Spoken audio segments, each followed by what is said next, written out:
चेतावनी के पश्चात भी तूने मेरे कार्य में हस्तक्षेप करना नहीं छोड़ा तो मुझे तुम्हें दंडित करना पड़ेगा विश्वनाथ। हरिओम।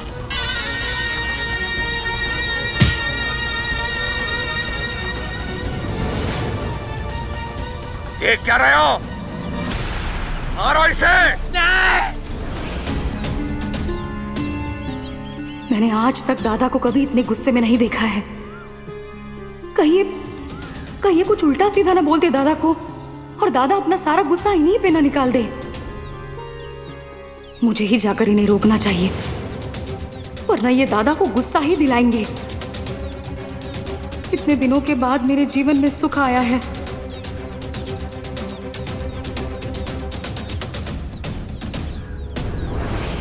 तुम सब मेरी बगिया के फूल हो और फूल हमेशा खिले हुए अच्छे लगते हैं, मुरझाए हुए नहीं।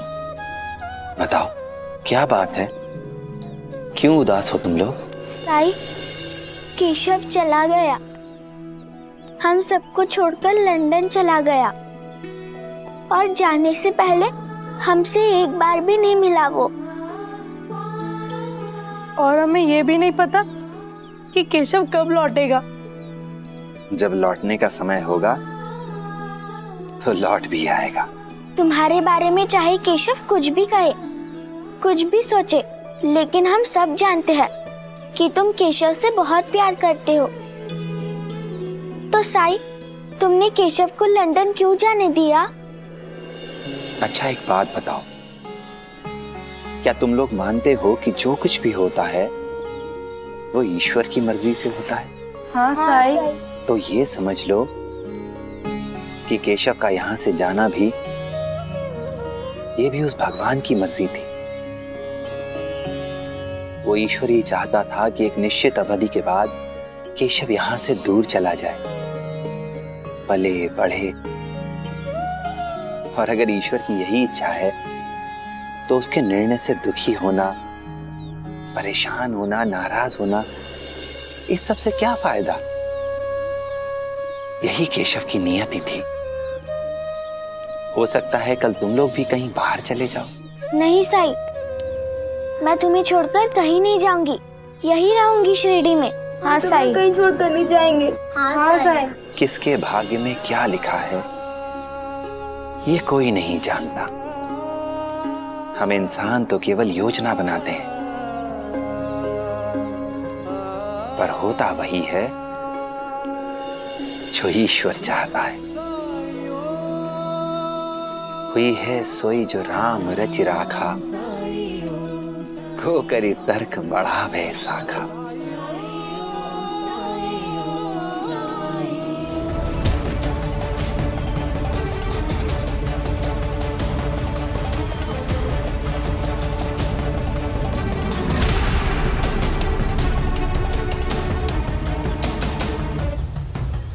तीन तोले सोने से तो कम है, लेकिन कोई बात नहीं, कुछ नहीं से तो ये अच्छा है।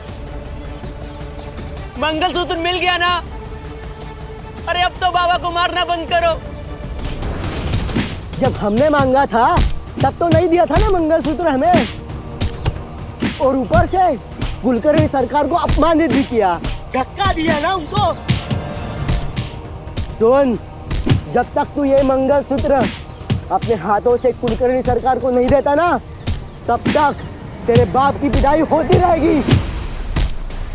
आप मेरे हाथ खोल दीजिए, मैं अपने हाथों से ये मंगलसूत्र सरकार को दूंगा। सुनो, हाथ खोल दो इसके।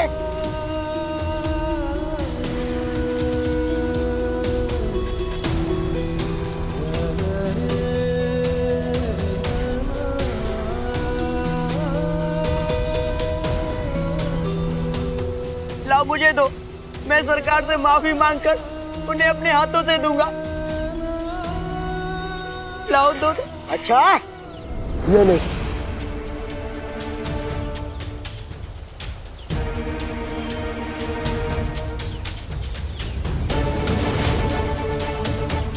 तुम लोग हंस क्या रहे हो?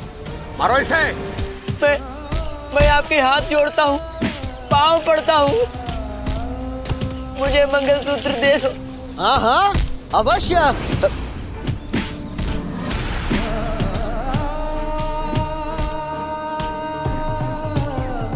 मैंने मना थोड़ी ना किया है। लो, ले लो।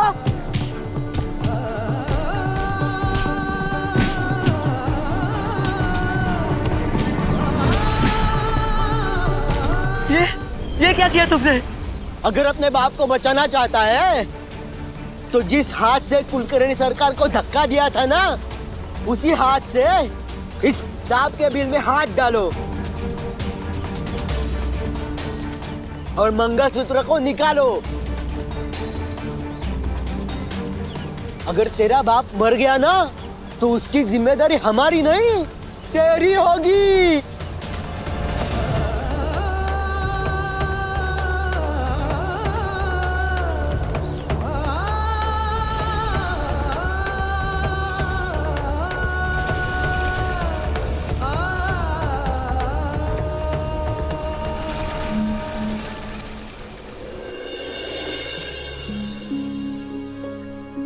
भाग्य का सबसे अच्छा उदाहरण इस फूल के सिवा दूसरा कोई नहीं हो सकता। जब एक फूल खिलता है तो वो नहीं जानता कि उसकी नियति क्या है। कुछ फूल ऐसे सजावट के काम में आते हैं, तो कुछ फूल मृत शरीरों पर चढ़ाए जाते हैं, कुछ भगवान के चरणों में अर्पित किए जाते हैं, तो कुछ राहगीर के चरणों तले कुचले जाते हैं। लेकिन साईं, अगर सब कुछ भगवान की इच्छा से होता है, फिर भगवान सबसे अच्छा काम क्यों नहीं करवाते? बुरा काम करने से क्यों नहीं रोकते?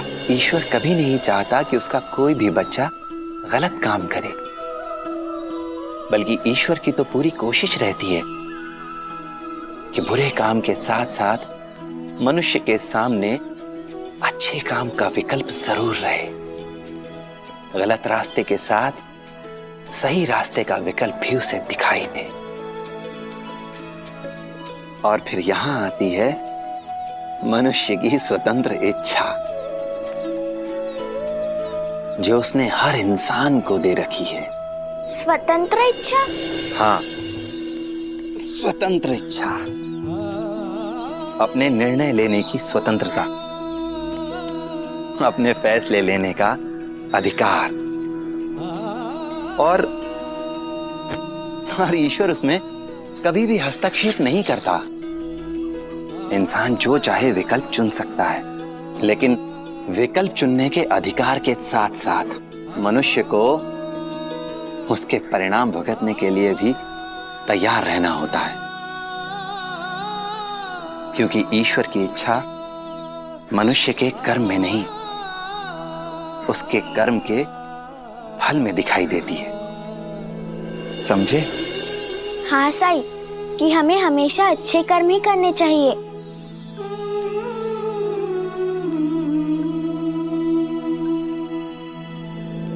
अच्छा साईं, आप ये तोरण क्यों बांध रहे हैं? क्या आज कोई खास दिन है या फिर कोई खास मेहमान आने वाले हैं?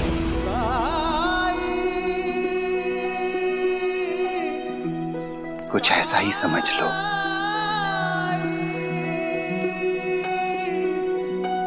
बाबा की रक्षा करना, उन्हें बचाना मेरी जिम्मेदारी है।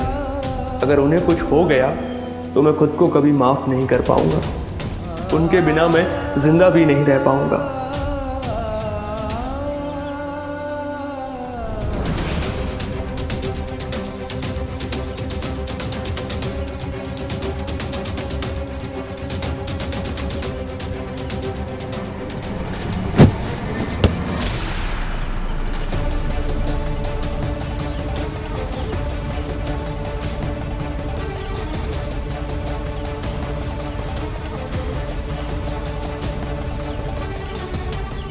आदित्य, आदित्य उठो! आदित्य, आदित्य! ये लोग श्यामलाल जी को पूरी तरह मार रहे हैं। अगर ऐसे ही मारते रहे तो वो जीवित नहीं बचेंगे।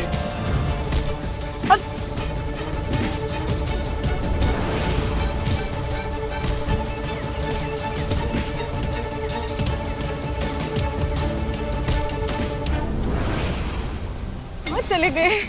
इतनी देर से ढूंढ रही हूँ, ना दादा मिल रहे हैं ना वो।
प्रतीत होता है आदित्य को सांप ने डस लिया।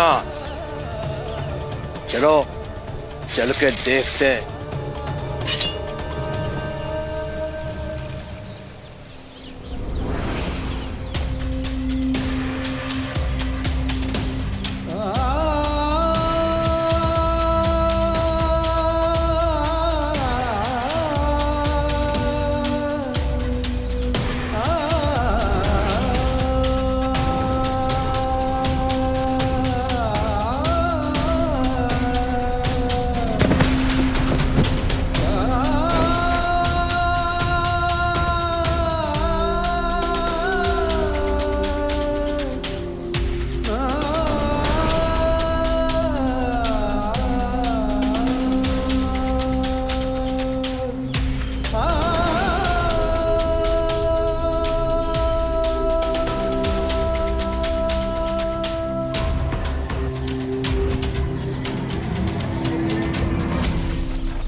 देखो इन्हें क्या हो गया। अरे उठाना, उठिए।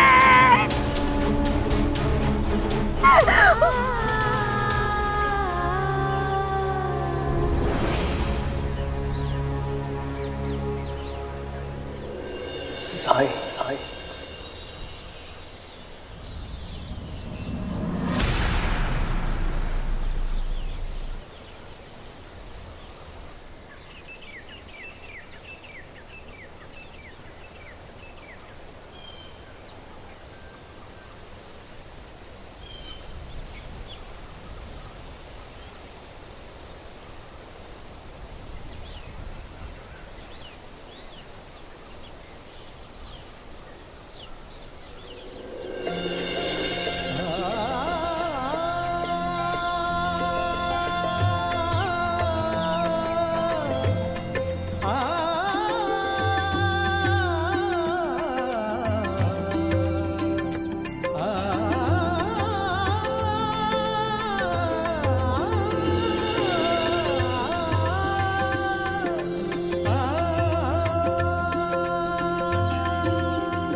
आओ विश्वनाथ।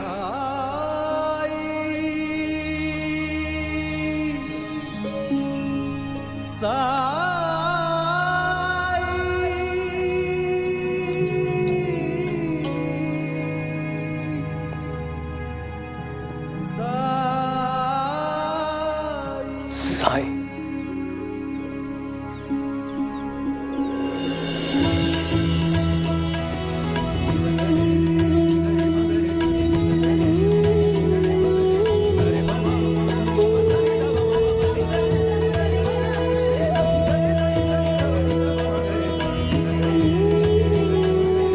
साईं, ऐसा लग रहा है जैसे जीवन का उद्देश्य पूरा हुआ। ना कुछ पाना है, ना कुछ खोना है। साईं, जहां मैं हूं, मनुष्य उसके भय में क्यों जीता है? यहां तो केवल सुकून है, शांति है। साईं, आप ही हैं जो उस दुनिया में भी थे और इस दुनिया में भी हैं।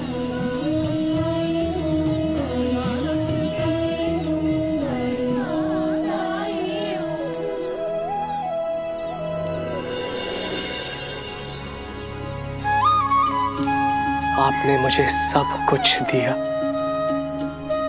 पहले मुझ में आत्मविश्वास की ज्योत जलाई, उसके बाद मुझे वो खुशी, वो उपहार दिया जो मैं बरसों से पाना चाहता था।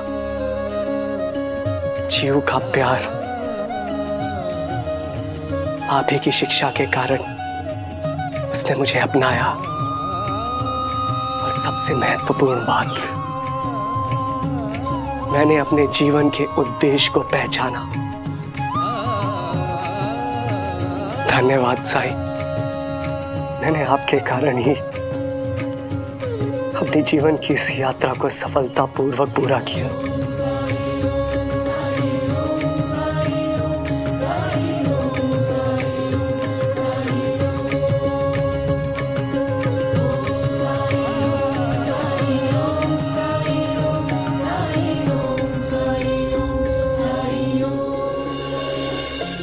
मृत्यु जीवन की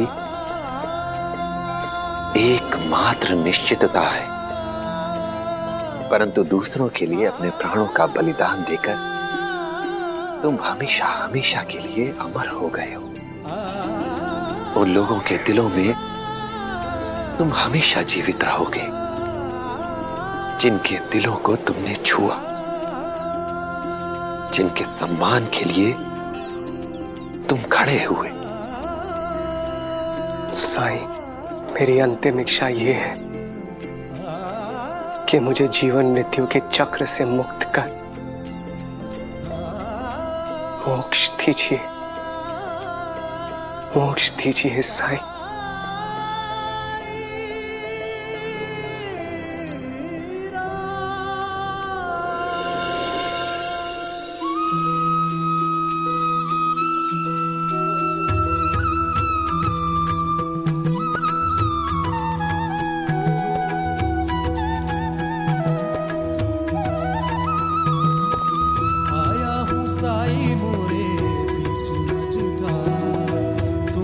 लगा दो साई तुम्हारे पार, थाम ले हाथ में साई मोरी पतवार, मोरे साई मोरे दाता तुम्ही हो मोरे तारणहार। परम ज्ञान का भर दे अंजन, अलख निरंजन साई राम। अज्ञान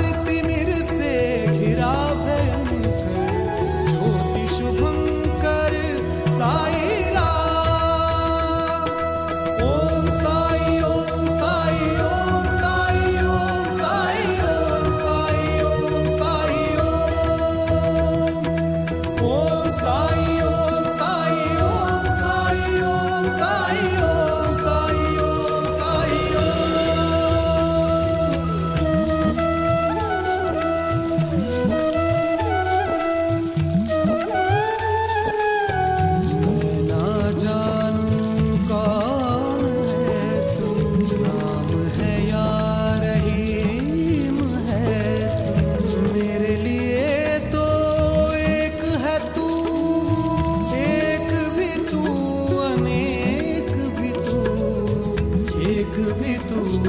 अनेक भी तू जन्म के पर्वत लांघ के आया तेरे दर में साई रे।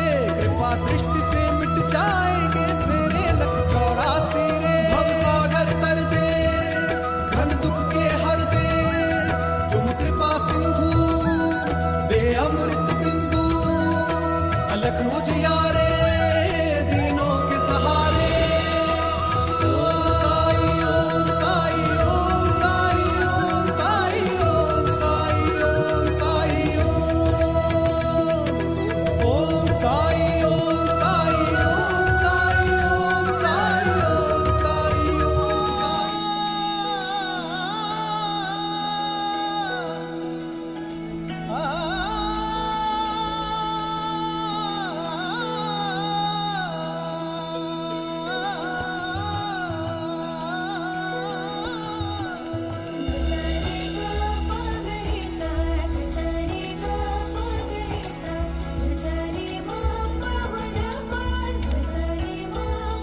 अरे लक्ष्मी, तुम इतनी सुबह सुबह?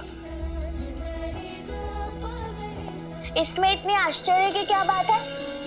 इतने सालों में हर सुबह तो मिलने आती रही हूँ तुमसे। वैसे एक बात बताओ, आसमान में क्या देख रहे थे? सूरज को। सूरज में देखने को क्या है? सुबह पूरब में उगता है और शाम को पश्चिम में डूब जाता है, बस। जानती है तू, इतने सालों इतने वर्षों में सूरज ने न जाने कितने अच्छे बुरे दिन देखे होंगे संसार में। साक्षी रहा है वो, लेकिन इसकी चाल, इसके कर्म पर कोई फर्क नहीं पड़ा। हर सुबह निकलता है ये, बिना किसी भेदभाव के, बिना किसी अपेक्षा के, पुनः उसी ऊर्जा, उसी शक्ति के साथ। सच कहा तुमने साई। सूरज को तो सब कुछ पता होगा, उसे तो वो भी पता होगा जो किसी को नहीं पता।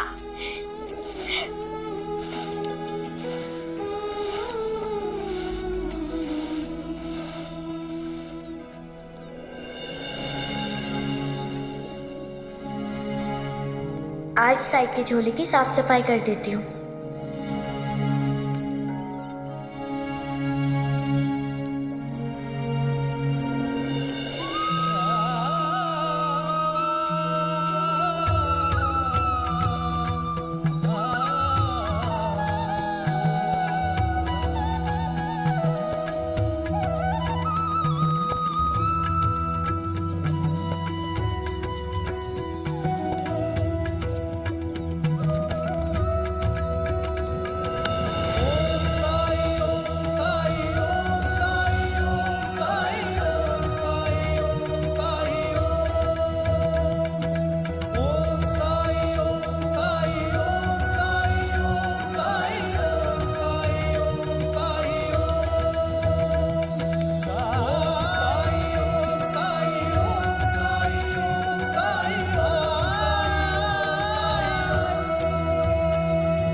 यहाँ कैसे? ना जाने क्यों मैं अभी भी तुमसे ऐसे सवाल पूछती हूँ साई। ये कैसे, वो कैसे? साई, अब तुम जो करते हो उस पे हैरान होना, आश्चर्यचकित होना अब तो मुझे बंद कर देना चाहिए। साई, वैसे ये ईंट कैसी?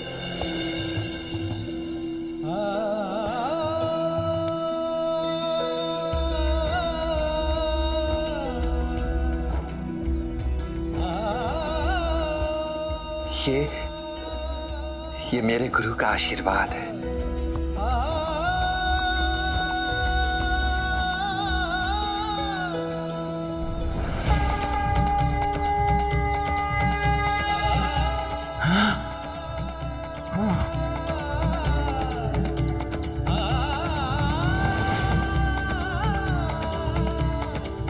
क्षमा करना, जिज्ञासा के कारण मैंने, मेरा और कोई उद्देश्य नहीं था। इस ये मेरे गुरु का शगुन है। ये हमेशा मेरे साथ रहती है।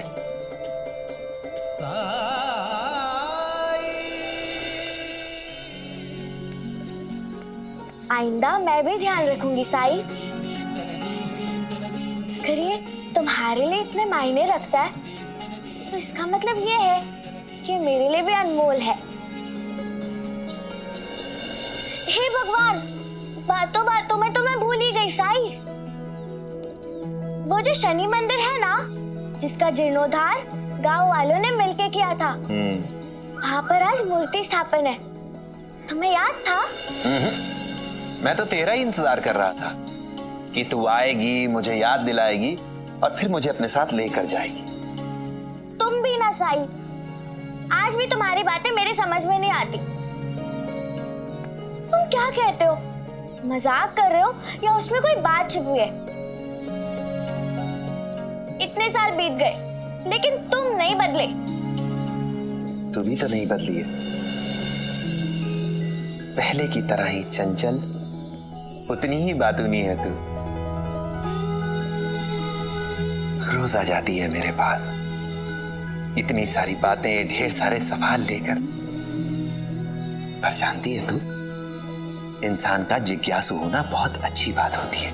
जो बातें समझ में ना आ रही हो, उन्हें समझने की कोशिश करनी चाहिए, पूछते रहना चाहिए उन्हें। तो साई साई,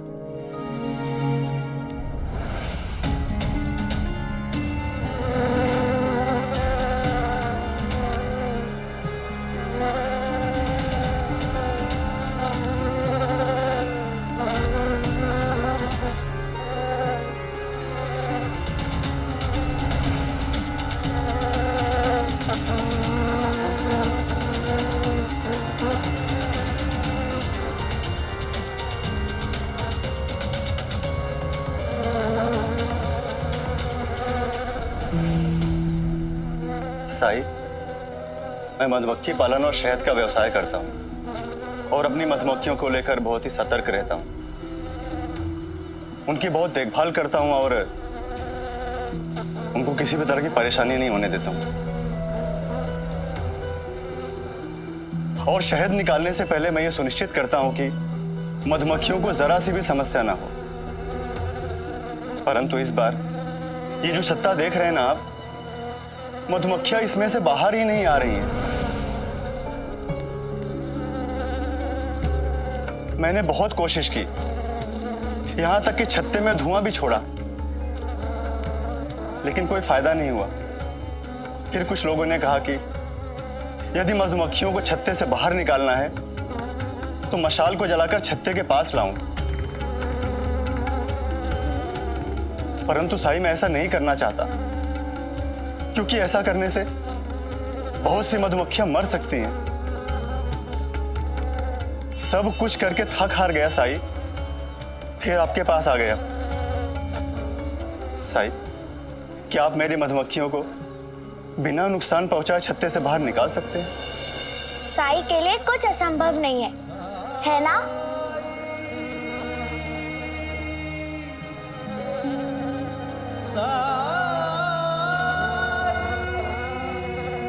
क्या मैं रानी मधुमक्खी से बात कर सकता हूँ?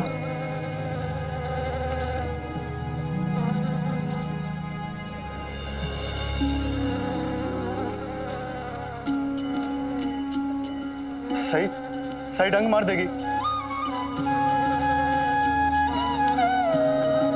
कुछ नहीं होगा साई को, बस आप देखते रहिए।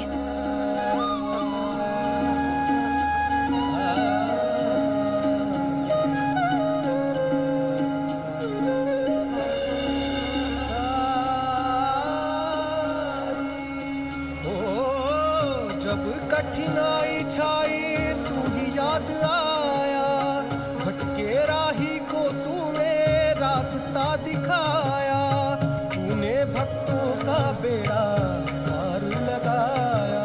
तेरी महिमा मेरे साई कौन जान पाया। ओम साई ओम साई ओम साई ओम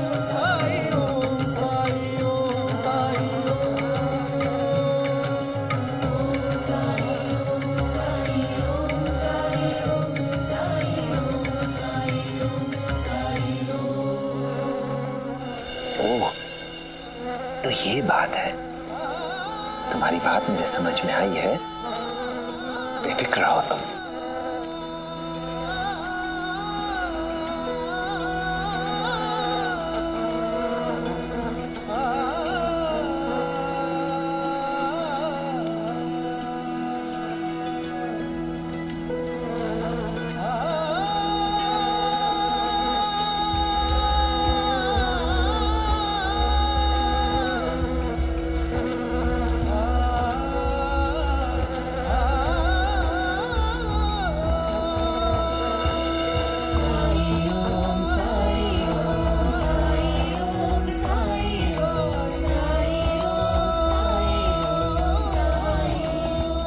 ये कहाँ चले गए?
गोविंदा, क्या कर रहा है? इधर आ, मैं तुम्हें गणित सिखाता हूँ। मुझे गणित आता है, सिखाने की जरूरत नहीं है। और अगर सिखाना ही है तो अंटा जी को सिखाओ। वो हमेशा दुकानदारों को कम पैसे देते हैं और उनसे झगड़ा भी करते। मुझे तो लगता है कि उनको गिनती आती ही नहीं है। बहुत चतुर है ये गोविंदा। हरिओम हरिओम। गोविंदा, अंता को क्या सिखाना है क्या नहीं वो मैं देख लूंगा, लेकिन तेरी परीक्षा तो लूं। देखो तो तुम्हें कुछ आता भी या नहीं। इधर आ, तख्ती लेके बैठ। ये क्या किया है साहब? हरिओम हरिओम। ये देखो, 2 अधिक 2 कितना होता है बताओ?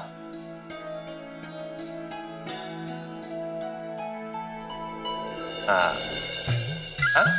अरे भगवान, 2 और 2 40 होते? अरे 2 और 2 होते हैं। नहीं, 40 होते हैं। कैसे? मैंने देखा था।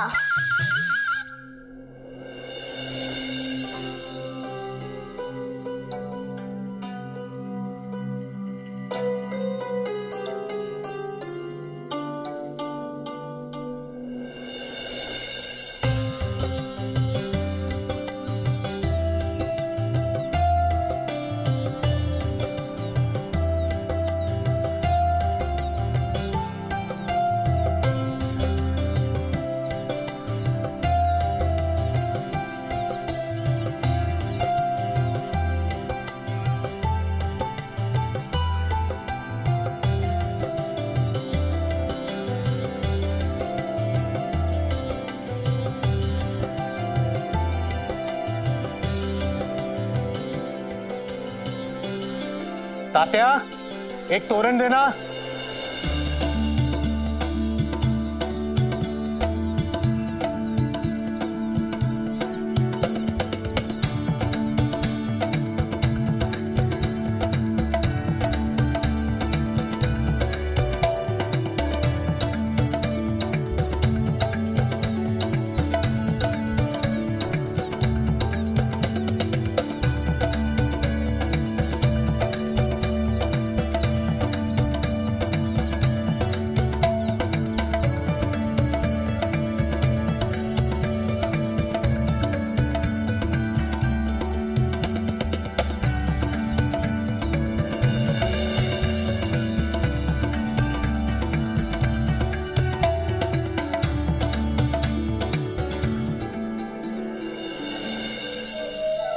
पाटिल जी, मुझे तो कभी कभी बड़ा आश्चर्य लगता है गांव के बच्चों को देखकर।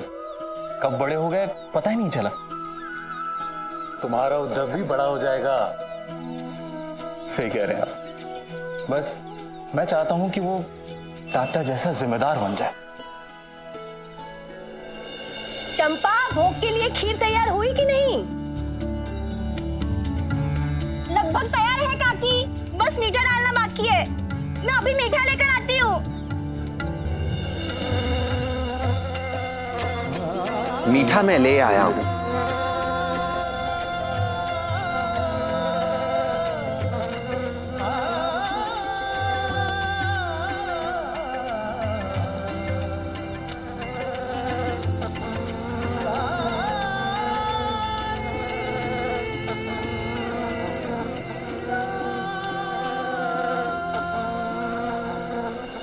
देखो च्यू, ये बिल्कुल तुम पे गया है। अपनी चूक स्वीकार करने के लिए तैयार ही नहीं है। और एक मेरा केशव है, लंदन में पढ़ता है, लंदन में, लेकिन फिर भी सिर झुका के मेरी हर बात मानता है वो। इसकी चतुराई देख के तो मुझे लगता है कि इसे विश्वनाथ की तरह अधिक होना चाहिए था, और तुम्हारी तरह कम।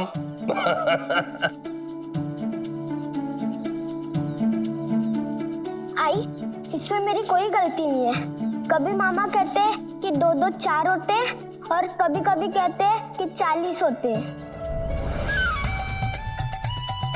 मैंने कब कहा 40? कल जब वो बूढ़ा आदमी ब्याज देने आया था, तो मैंने किताब में देखा 2 और 2 के आगे कुल जमा 4 लिखा था। जब वो बूढ़े आदमी से बात करके हो गई थी ना, तभी मामा ने उसके आगे शून्य लगाकर उसको 40 कर दिया, और उस आदमी से कहा कि तुम्हें 40 रुपया ब्याज देना है। हरिओम हरिओम। जो मैंने देखा वही मैंने सीखा।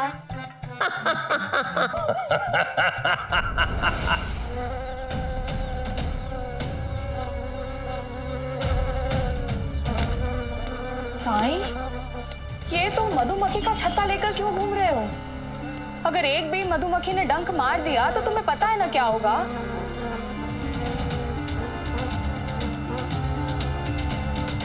चलो हटाओ, इसे दूर करो अपने से। बाज़मा, ये मुझे तो क्या, किसी को भी नहीं काटेंगी। ठीक है, तुम कह रहे हो तो मैं मान रही हूँ तुम्हारी बात, लेकिन तुम इसे यहाँ क्यों लाए हो? बाज़मा, मैं इन्हें यहाँ नहीं लाया हूँ, बल्कि ये मुझे यहाँ लेकर आई हैं।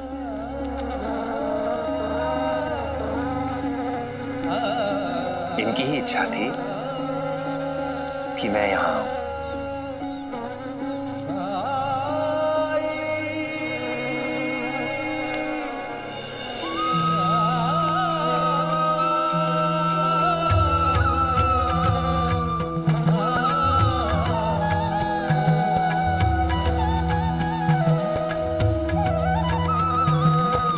आया हूँ साई मोरे बीच मझधार, तुम ही लगा दो साई।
में ही मेरी टांग खिंचाई करने लगा तू।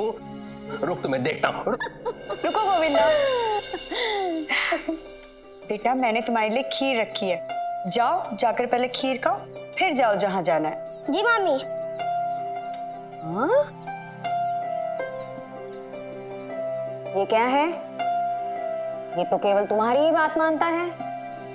जो भी कहती हो उसे पूरा करने के लिए तुरंत दौड़ पड़ता है।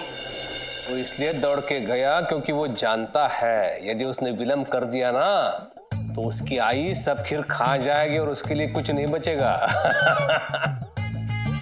क्या? क्या कहा? कुछ नहीं, खाओ खाओ। आहो, बहुत दिनों से एक बात पूछनी थी आपसे। पूछूं? आप पूछो। क्या हम लोग पूजा के लिए शनि मंदिर जा रहे हैं?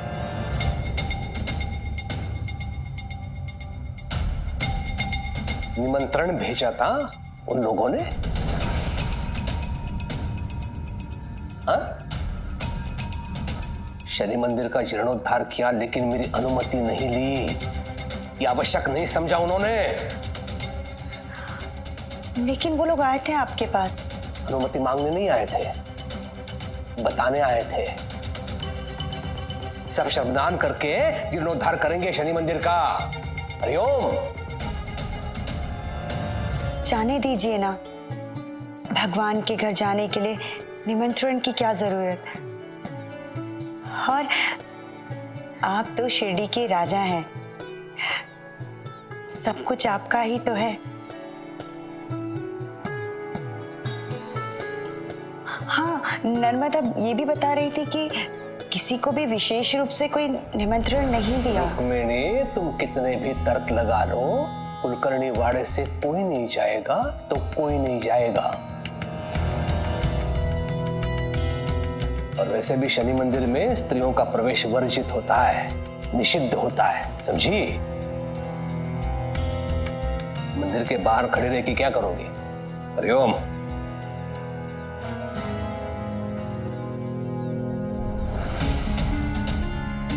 पूरी शिरडी में पूजा में शामिल होने की तैयारियां चल रही है। सब लोग अपनी ओर से कुछ ना कुछ पूजा में दे रहे हैं, केवल हमें छोड़कर।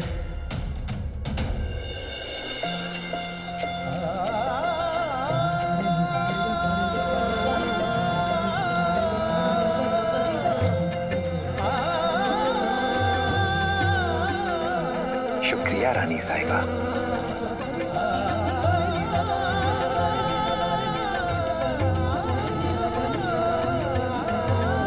हर शिरडी वासी ने अपनी ओर से मंदिर के जीर्णोद्धार में, प्रसाद आदि के बनाने में, व्यवस्था में कुछ न कुछ योगदान दिया है। और इसीलिए ये मक्खियां भी चाहती थी कि वो अपनी ओर से कुछ योगदान दें। इन्होंने फैसला किया कि इनके शहद का उपयोग प्रसाद बनाने में किया जाए। और इसीलिए मधुमक्खियां अपने छत्ते से बाहर नहीं निकल रही थीं।